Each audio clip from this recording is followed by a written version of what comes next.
Israel ও যুক্তরাষ্ট্রের সাথে টানা ৪০ দিনের যুদ্ধ শেষে ব্যর্থ আলোচনা, অবশেষে আবারও আলোচনার প্রস্তাব।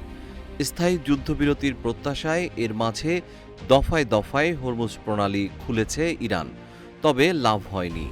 যুদ্ধবিরতিতে যুক্তরাষ্ট্রের কঠোর অবস্থান এবং হরমুজকে ঘিরে যুক্তরাষ্ট্রের নৌ অবরোধ অব্যাহত রাখায় ক্ষুব্ধ হয়ে হরমুজ প্রণালী খুলে দেওয়ার একদিন পর আবারও প্রণালীটি বন্ধ করল ইরান। ১৮ এপ্রিল প্রণালীটি পুনরায় নিজেদের সামরিক নিয়ন্ত্রণে নেওয়ার ঘোষণা দিয়েছে দেশটির রাষ্ট্রীয় সংবাদ মাধ্যমগুলোতে প্রকাশিত আইআরজিসির এক বিবৃতির বরাতে এই তথ্য নিশ্চিত করা হয়েছে। বিবিসি জানায়, আইআরজিসির পক্ষ থেকে বলা হয়েছে, হরমুজ প্রণালী এখন থেকে তার আগের অবস্থায় ফিরে যাবে। সশস্ত্র বাহিনী পুরো এলাকার নিয়ন্ত্রণভার গ্রহণ করবে। ইরানের উপর যুক্তরাষ্ট্রের তথাকথিত অবরোধ আসলে সামুদ্রিক ডাকাতির নামান্তর।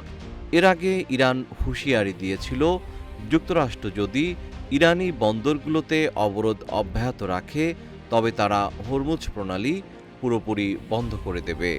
ইরানের পার্লামেন্টের স্পিকার মোহাম্মদ বাঘের গালিবাব এক্সে এক পোস্টে বলেন, অবরোধ অব্যাহত থাকলে হরমুজ প্রণালী খোলা থাকবে না।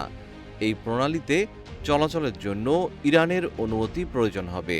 ইরানের পররাষ্ট্র মন্ত্রণালয়ের মুখপাত্র ইসমাইল বাকাই মার্কিন অবরোধকে যুদ্ধবিরতির লঙ্ঘন হিসেবে উল্লেখ করে বলেন, যাকে তারা নৌ অবরোধ বলছে তার যথাযথ জবাব দেওয়া হবে।